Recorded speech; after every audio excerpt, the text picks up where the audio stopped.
தமிழ்நாடு ₹1 வரியாக அளித்தால் அதில் 26 பைசா திருப்பி அளிக்கப்படுவதாகவும், உத்தரப்பிரதேசம் ₹1 வரியாக தந்தால் ₹2 திருப்பி அளிக்கப்படுவதாகவும் மத்திய அரசு தெரிவித்துள்ளது.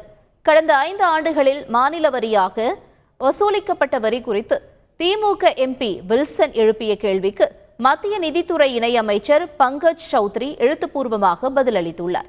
அதில் கடந்த 5 ஆண்டுகளில் தமிழ்நாடு, ஆந்திரா, தெலுங்கானா, கேரளா, கர்நாடகா ஆகிய தென் மாநிலங்களிலிருந்து 22,26,983 கோடி ரூபாய் வசூலிக்கப்பட்டிருப்பதாக தெரிவிக்கப்பட்டுள்ளது. அதே காலகட்டத்தில் உத்தரப்பிரதேசத்திலிருந்து 3,41,817 கோடி ரூபாய் வசூலிக்கப்பட்டிருப்பதாக கூறப்பட்டுள்ளது.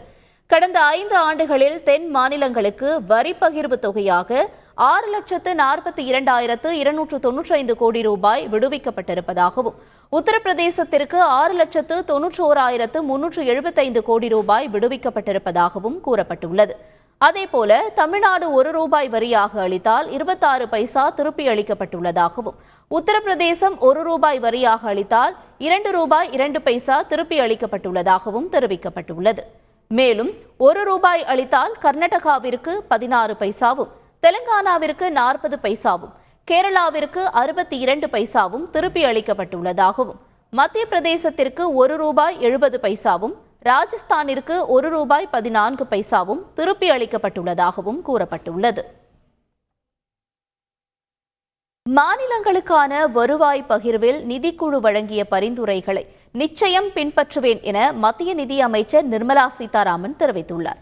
மக்களவையில் நடைபெற்ற இடைக்கால மத்திய பட்ஜெட் மீதான விவாதத்திற்கு பதிலளித்து பேசிய அவர், கர்நாடக மாநிலத்திற்கு மத்திய அரசு உரிய நிதியை விடுவிக்காமல் பாரபட்சம் காட்டுவதாக எழுந்த புகாருக்கு விளக்கமளித்து பேசினார்.